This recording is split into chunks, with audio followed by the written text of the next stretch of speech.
Hi friends, today we're going to be working on a line and wash for a lighthouse, and I've had a few requests for it, so today we went through and made it up. And if you would like and subscribe, that would help me get this channel out and add more videos in the future for you. This is a picture we're going to be working on, so get your paints and paint along with me.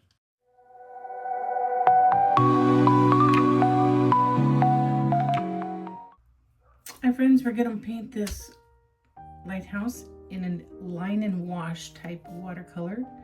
I've already done that outlining, and I used the Micron. We went over that last time. I just want to make sure that you understand to use a type of ink when you do this that's waterproof, because otherwise when we go over it with water, it will definitely make a mess.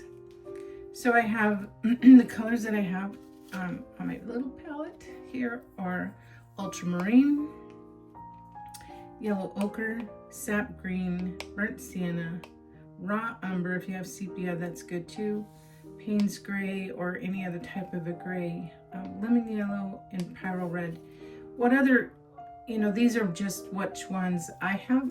If you have some that are similar, go ahead and use those. It's definitely your picture, your creativeness, and make sure that you are being creative with your things. So this painting is inspired by one that I found by Peter Sheeler, and I'm just gonna give him a shout out on that because I loved his line and wash. And I just wanted to, for my friends that were asking for it, I'm just gonna go over it again with you. Okay, so the first thing, I'm taking my Princeton Neptune. It's a 6-inch quill. It just carries a lot of water. I have my cup here for rinsing off the dirty paint and one that's going to be clean anytime I need to have the clean water. These are just the paints that I chose, and I have them on a little swatch right here for you to see. Move them off the page just a minute here. So I am going to make sure that all of my paints have a little bit of water in it, just so that they're ready to go when I need them. If you're using them fresh from the tube, they will be ready, but you can still put a little water in them to activate them into it a little bit more usable. If they have been dried out, like these are dry, there's no water, no mold. I just have to add a little bit of water to them and they will be perfect.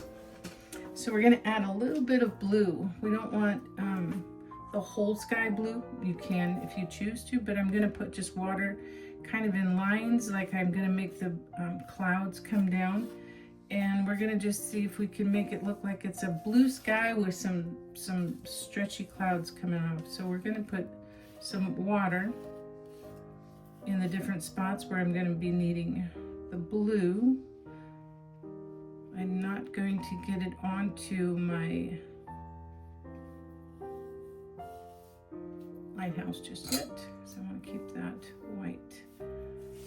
So this is just covering it. It's not in any design at this point. I'm just putting water on.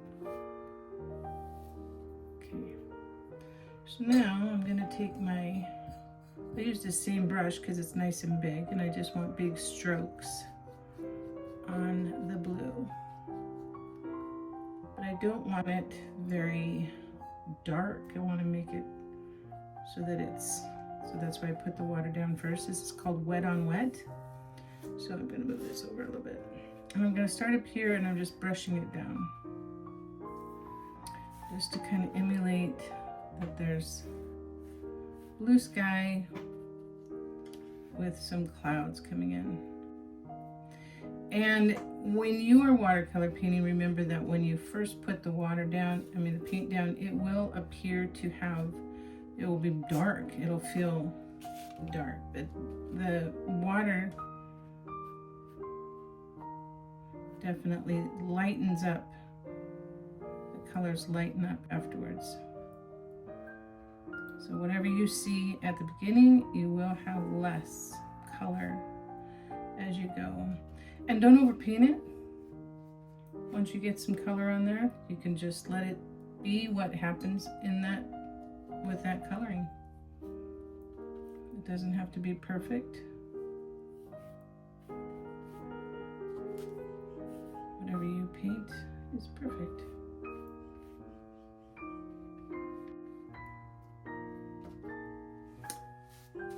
I'm gonna put a little bit more up at the corners. And this I'm painting straight out of my, so it's gonna have a little bit more color to it, straight out of my block. But I just wanna make sure that the blue sky actually is coming through those clouds.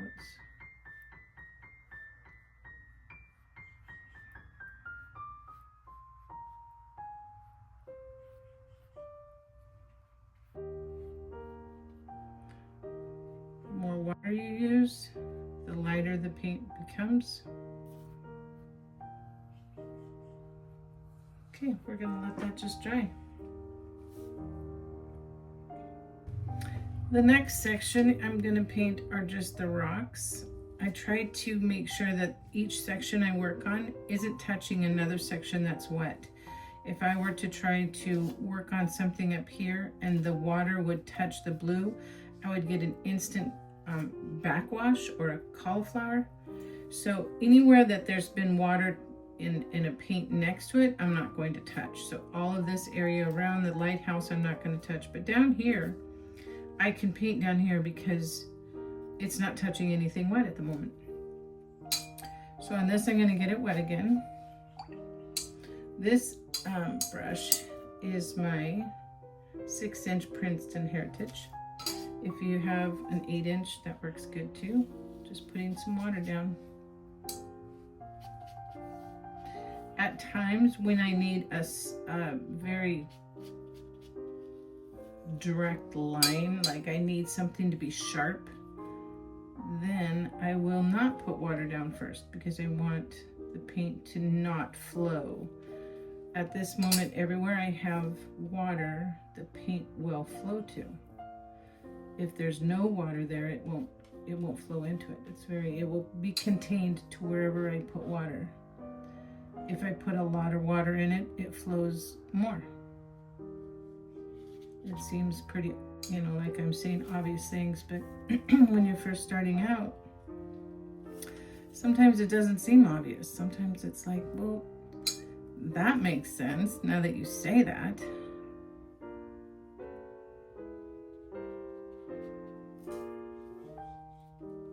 So in this one, I'm just putting a little bit of the yellow ochre. I don't need it very strong, so I'm gonna make sure I put enough water in it. And this is gonna be just kind of, I'm gonna mix it in with some other colors. This is just coming down the cliff. It's a little bit of the sunlight hitting it. If you want it to flow a little bit more, it's at this point you can add more water because it's not going to flow anywhere else. And you can make this as light or as bright as you want it. There's no right or wrong to it. But if you make it some areas darker and some light areas with less water and some with more water, then you will get a little bit of texture to the side of the mountain. Over here it's starting to get drier so that it's not flowing as much. There is some water on the paper, but it's not flowing as much.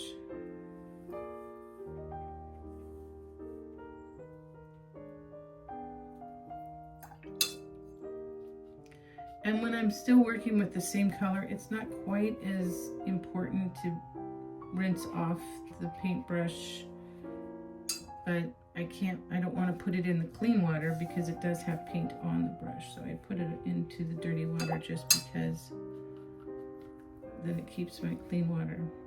Now I'm having a lot of water on my brush while I get my paint, so there is water in the paint as well. So it all kind of just flowing together. If you make it dry and a dry rough, you kind of get a different design. You can do any of that. I'm going to put a little bit of the brown ochre just around the edges just to show a shadow.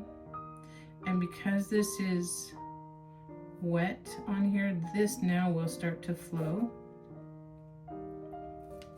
And so you can make the edges kind of show that there is a little bit of a shadow on the top. You can follow the cracks down wherever you had the cracks.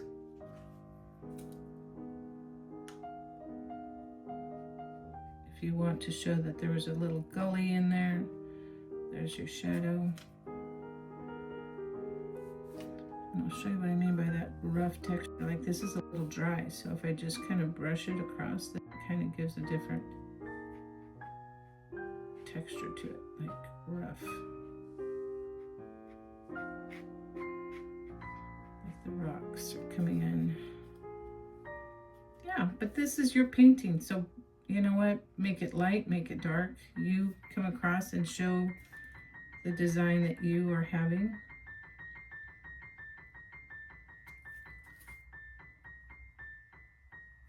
Keep your paintbrush kind of moving though, because as you go, it will definitely, if you try to just make one long strip, it will show up as a, you know, like a line. And right now you're trying to model it. You're trying to make sure that all the colors mix together. If they start looking like they're getting just strong, just the strong lines, that means that the water underneath is getting a little bit too dry. Some of these will seem pretty strong, but you have to remember it does dry lighter.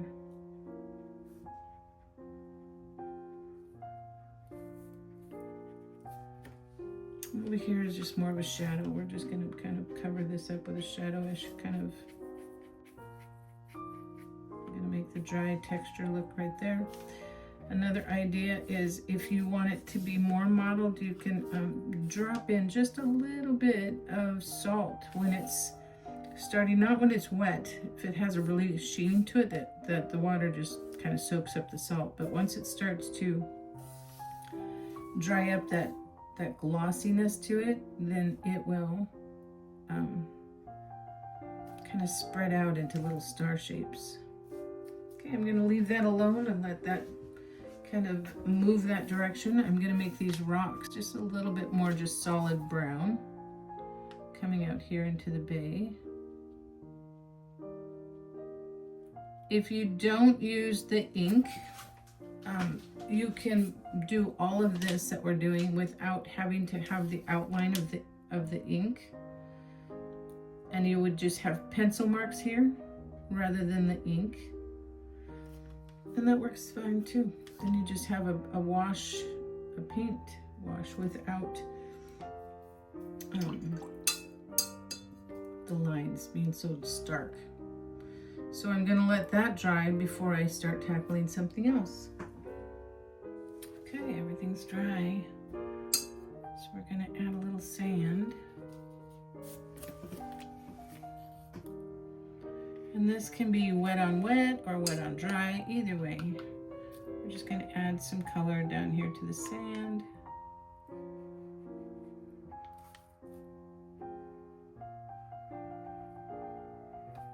This is still using my size 6. This is the yellow ochre, and it makes a nice color for sand. It's just kind of nice and creamy brown.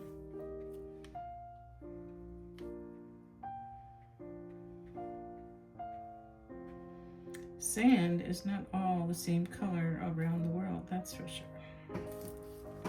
Just went to see my daughter in Florida, and the beaches there were pure white. I've never been to a pure white beach before.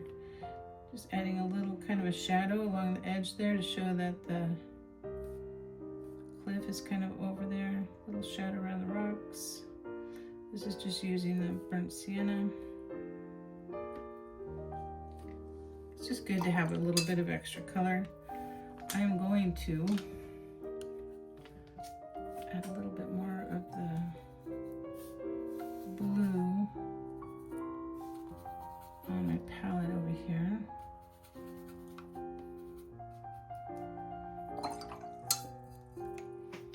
And add add a little bit, oh, sorry, I bumped my cord there. A little bit of the brown ochre. I'm making a dark blue shadow. I'm just going to come right under here, just as if there was an overhang cliff.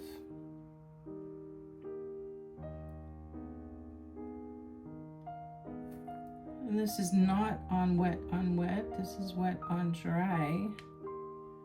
So this will have a very strong edge to it, like a shadow would.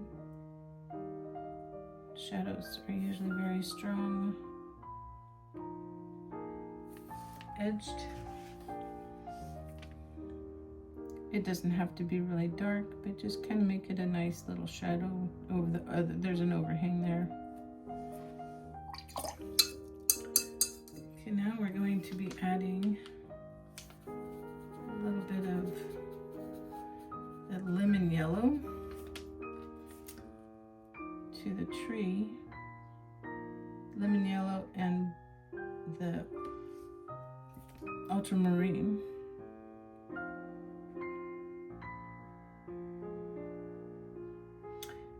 And this is just a fun way to make the trees. You can add a little bit more, like little spots in there to show maybe the sky through it. Like if you were to put this as a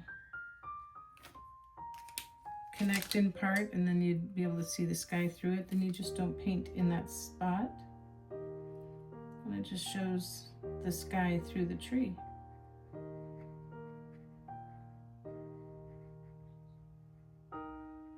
And trees are all different shapes, so you can play around with the shape, and it will still look like a tree. Add a little bit more blue to the mix, just to make it a little bit darker blue. Or, yeah, blue-green, because you still want it to be a green color. And that just becomes a shadow part.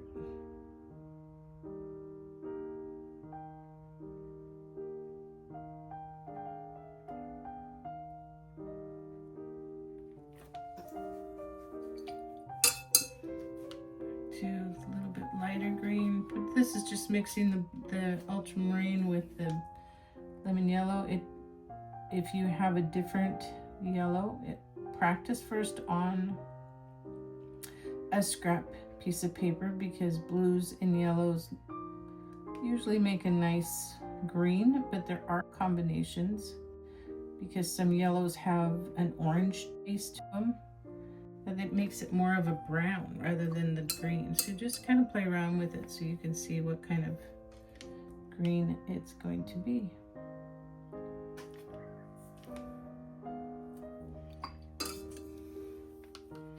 I do have sap green for just a little bit of extra punch. It just has a really bright green to it. If you like having greens out of the tube by themselves, this is a really nice versatile green, but it does have a more brighter tone to it than a natural green you'd see out in the sky, outside, sorry. But you can mellow it down with a little bit of blue. But it is a fun green.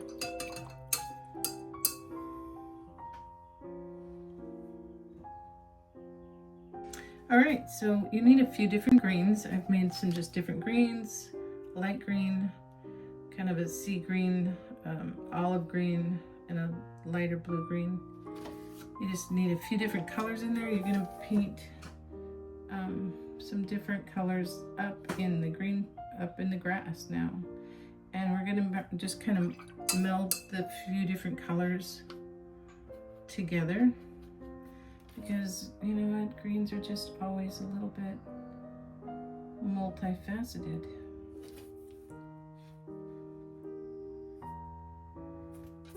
If you like your greens a little bit lighter, just add a little bit more yellow to it when the sun's shining on it, the area that the sun's shining on it, obviously you're gonna have it a little bit more lighter, a little bit darker where the shadows are.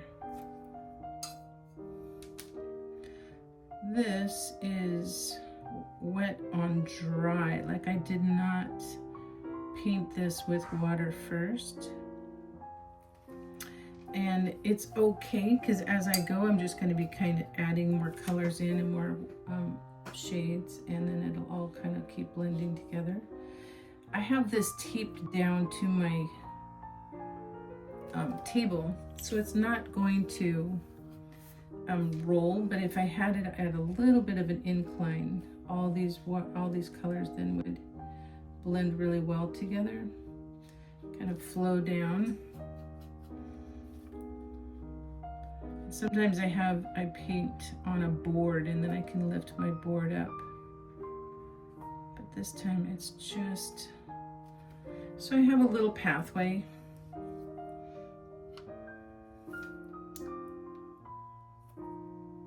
So I'll add that in there. I'm just going to kind of add some different shadows with the sap green. And this, as you can see, there's no lines. There's no lines. It's just, you know, wherever my little paintbrush wants to go right that minute. You don't have to follow a specific plan every time. Sometimes you can be just random and creative. And I'm gonna wait for the grass to dry before I put that path in, but it'll match the color down here. So this is going to be, there's different colors that you can use for a lighthouse. You can make it white with a gray kind of a shadow. You can make these stripes red or a light gray. You know, there's different ways that you can do it. For me, this is going to be, I'm going to make this white, and then I'm going to make the stripes just a light gray. And for gray, first I'm going to, I'll put it in first. I'll put the gray in, and then when I'm all the way done, I'll make it a little shadow on that side with like Payne's gray. So this one is going to be a mixture of the ultramarine blue and the burnt sienna. Makes a nice gray. And these are windows. So at the moment the windows get to be just open. They're not going to have any color to them. And this is also wet on dry because I want to really focus on where the paint is going. Sometimes when you put water down first, it goes, you can't see it always where it's going. And this one I want it to be very specific. So I'm doing this wet, meaning the paint is wet, and dry, meaning the paper is dry. As you paint and the paint gets a little lighter, if you want it darker, it's best to start with a light wash first. Just put it on it lightly. When it dries, you can come back on and paint another layer over it, and then it'll be darker. If I try right now to paint more on it, I would have to paint the whole thing again. Otherwise, I will get backwashes and cauliflowers on that. So you just let it dry again, and then you can come back on. And when I come back on again, I'll paint the shadow on, and you'll be able to see that. So we're going to put a little red on the top here, just because. You can make this any color you want. This is your lighthouse. My lighthouse has a red door. Kind of turned out to be a little purple because there's still a little blue in there. That's okay.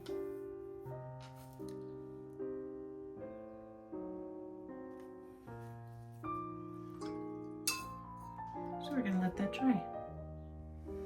Okay, now that the grass is dry, we can get in there, paint a little brown, just can be light.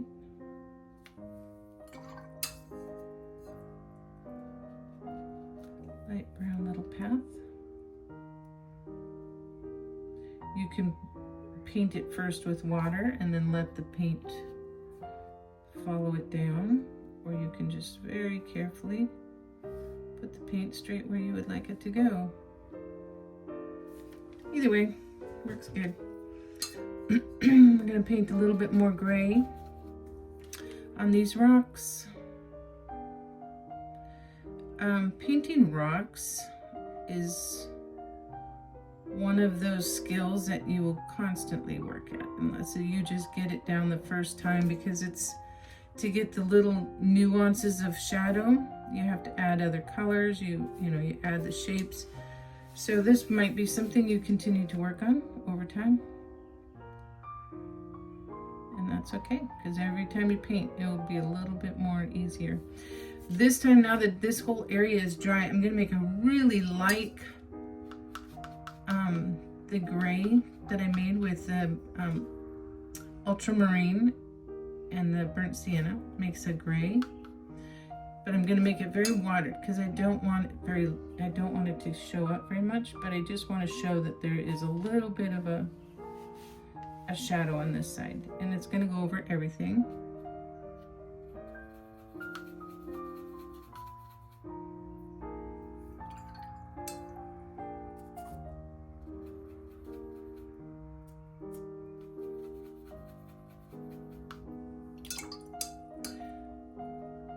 Lots of water and a little bit of paint, just to show that there's a shadow on this side. And that will dry, and all you'll see is a shadow. If you want it to not have a straight line, you want it to blend, then you take clean water next to it, and then it'll blend over into the clean water. And that's how you make it so that there's a blending part. If you wanted to say that the sun hit exactly at one spot, then you wouldn't put the clean water in. We're gonna have a little bit of the up here shining, coming through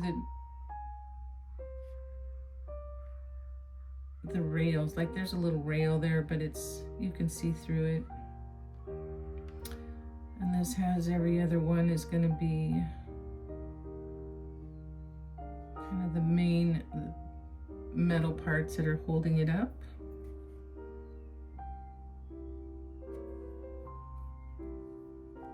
And then we're gonna later on put a little bit of light shining through, so you would be able to see that it's warning all of the boats coming that there's rocks here and don't get any closer. So now we're going to be working on the ocean. And once again, you're going to take your ultramarine blue. You can make it pure ultramarine blue if you'd like, the same color that's in the sky. If you want it just a little bit more turquoise, you can add a little green to it and it becomes a nice turquoise blue, just a little bit different than the sky, so it shows up. In order to get, if you want to make it just plain blue all the way across for simple, you can paint it just completely blue, and that will be beautiful. If you want to add a little bit, or try to add a little bit of like the water, the waves, and it's kind of a splashy day, you take this as dry and you put the paint on your brush. And then while it's on its side, you just very carefully, like you brush it across. And then you're gonna see a little bit of the watercolor paper shine through. And it's going to be more with white shining through. And once you have a little bit of that coming and going, then you can add in, you can fill it in around so that it's, it's not going to be all white everywhere. So you just kind of fill it in with your tip of your brush, just to show that there's waves and there's white caps going on out there.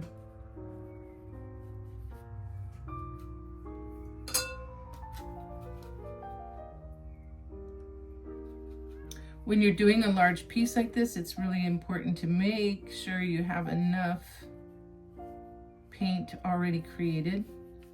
Because sometimes when you make your own paint colors, it's hard to get the combination back exactly the same way.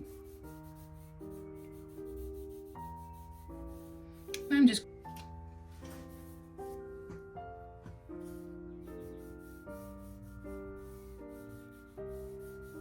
like I said, you can add or subtract however much water, how much paint you have on here, just to show the different waves that are coming over. It can be a very wavy day or it can be a calm day. It's either way, it's good. This is more of a turquoise that I made using the sap green and the ultramarine blue. So now we're coming into this bay area, and I'm gonna pretend that the bay area has less waves in it than the further out in the ocean. It's a little bit more protected over here, so this is just gonna be solid.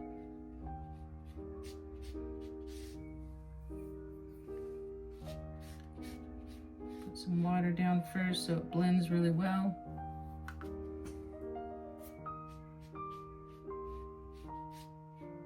And when you get really close up to the edge, you can have just a little bit of a space there. You can even put water so that it blends, but leave a space there, just because there's a lot of times there's, the water's rushing in and it turns white at the very front.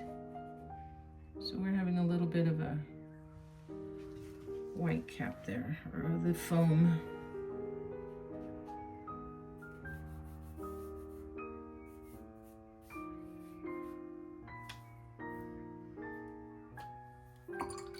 And for the very final one, we're just going to put a little yellow just to show that there's a light coming through.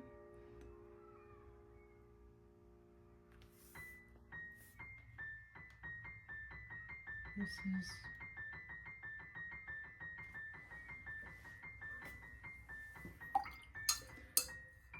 is with your pen or with a really fine pen.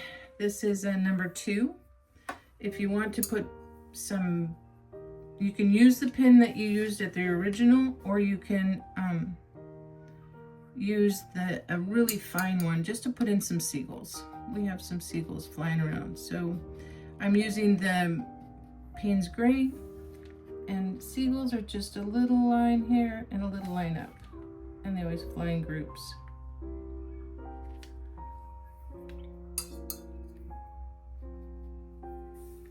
Put a couple on this side.